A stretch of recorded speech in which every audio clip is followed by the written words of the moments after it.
Legend of Zelda Skyward Sword may be one of the more hand-holdy Zelda games in the history of the franchise, but that doesn't mean its many tutorials will tell you absolutely everything that you need to know. With that in mind, here's a quick Skyward Sword beginner's guide full of tips that even Fee doesn't know. Or maybe she does and she just doesn't want to tell you. First off, let's start with the basic universal Zelda tips that you probably already know, but just in case this is your first time with a Zelda game, make sure to catch the fairies in empty bottles so you can essentially give yourself an extra life when you lose all your hearts, break all the pots and cut all the grass when you find yourself low on resources, bomb all suspicious looking walls for hidden pieces of hearts, and so on and so forth. One thing that you'll learn quite early on in Skyward Sword is that you can collect 300 rupees fairly quickly.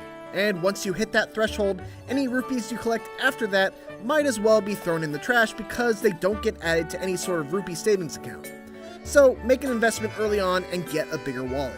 You can get a small wallet from Beetle's shop for the reasonable price of 100 rupees, but the big wallets that increase your max rupees by a lot can only be obtained by completing side quests and turning in your gratitude crystals to Betro.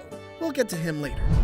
Unless you know exactly what you're getting from a goddess chest, like, I don't know, maybe you're using one of the great guides we have over on IGN.com, you don't want to open goddess chests with a full pouch of rupees. Like I said, any rupees that get beyond what you can currently carry are completely wasted, and many of the rewards you'll find in these goddess chests are valuable silver and gold rupees that can net you as many as 300 rupees all at once. Once you open a goddess chest and claim its reward, you can't open it again. So make sure not to waste those opportunities to become richer. It can be tempting to just jump right into a newly opened hole in the sky and explore the next region, but always make sure to make your rounds through Skyloft, Pumpkin Landing, Bamboo Island, and so on and so forth. Peruse the bazaar for new items, open goddess chests, etc. The rewards are almost always worth the effort.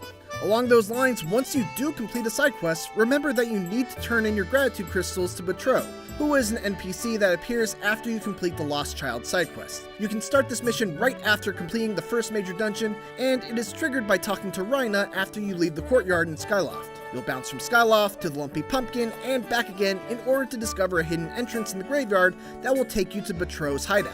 Once you talk to him, every side quest you do after that will reward you with gratitude crystals that you can bring back to him for reward, like pieces of heart, larger wallets, and more. Skyward Strikes aren't just for activating fancy mechanisms. They're also a very valuable combat tool and a great way to initiate fights. They're powerful, can hit multiple targets at once, and are also a great way for dealing with things like beehives, crows, and other enemies that try to attack from a distance. One of the great things about Skyward Sword is that enemies can be defeated in a large number of ways. You can simply attack the openings in an enemy's guard, you could also wait for them to attack and hit them with a shield parry to stun them, you could send your beetle to cut the stem of a Dekubaba, you could feed a bomb to one of the gold Dekubabas, you could stab their stem, you can stun an enemy with the slingshot, the list just goes on and on. The point is, if any one method is giving you trouble, take a second to look at your inventory and experiment to see if anything else gives you an easier time.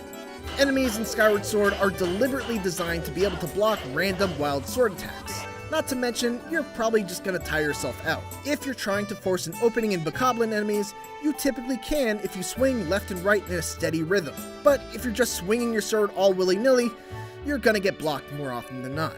Bugs are everywhere in Skyward Sword, and if you buy yourself a net from Beetle's shop in Skyloft, you can catch them and turn them into a variety of potions by visiting Birdie in the bazaar.